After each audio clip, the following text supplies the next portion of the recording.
In November of 2012, Julian Fellows, creator of Downton Abbey, paid a visit to the Mount, Edith Wharton's home in Lenox, Massachusetts. Again, this is quite sort of Italianate, isn't it? Yes, she loved terrazzo marble.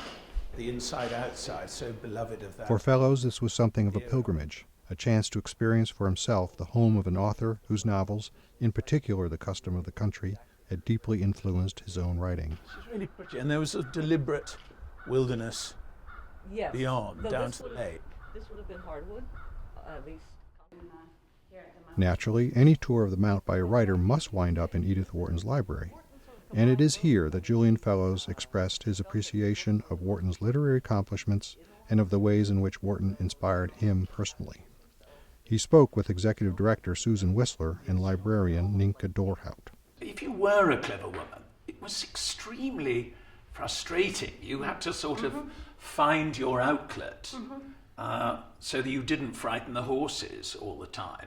And I think she came to despise that, really. Her first engagement, which her mother intervened in and broke off, it was reported in the papers that the cause was she was too intellectual. Yes. So it must have been a terrible embarrassment for her. Well, I'm reading a book at the moment about the fishing fleet, you know, those girls who went out to India to find husbands, because, of course, the ratio was so much to their advantage.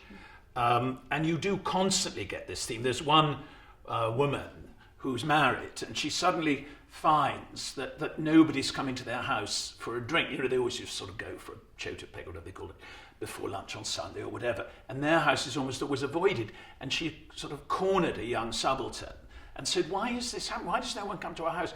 And he said, well, I'm afraid it's got about that you read poetry.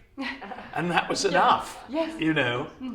I mean, in those glimpses, you see what a woman like Edith Wharton was up against, really.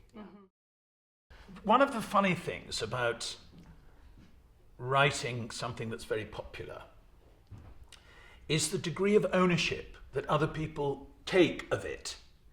And they say to you, oh, she wouldn't do that. And you think, well, I made her up, bub, you know. I'm the one who says that. But no, and of course, it's actually a plus. It's like when they complain and they say, oh, that kind of corduroy wasn't invented until 1926 or something.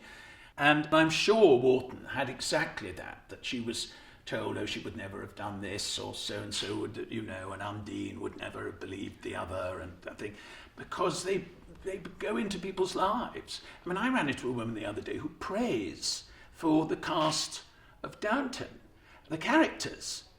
And I said to her, you know, there's really no need to pray for them. These actors and actresses are on a wave, you know, they're all doing better than ever, and they're having a wonderful time. No, but she said, I just worry about Cora. And I thought, you know, what does the Lord make of these kind of imprecations? But she didn't want to be talked out of it. And I can see that, actually. The House of Mirth is it was my first Edith Wharton novel, actually. I don't know why. I'd sort of grown up and Edith Wharton had passed me by. And she was not much taught in England, I don't think. Henry James, yes, but not Edith Wharton. I think that's probably different now.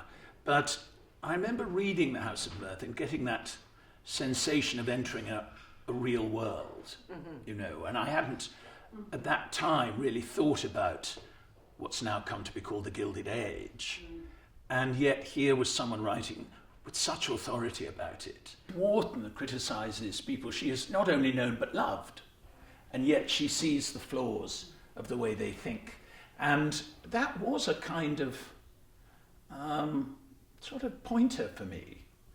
I hadn't really started writing, but, you know, I always believe in that thing, write what you know. And I couldn't quite see that I knew anything that was worth writing about, really. But The Custom of the Country sort of convinced me that I did. And I thought, you know, I'd been inside a world that people have strong feelings about without knowing it. Two, actually, because I was inside show business as well. And that was really the beginning. I mean, Snobs came out of that, and then eventually Gosford Park and so on. And so in that way, she was a real compass for me.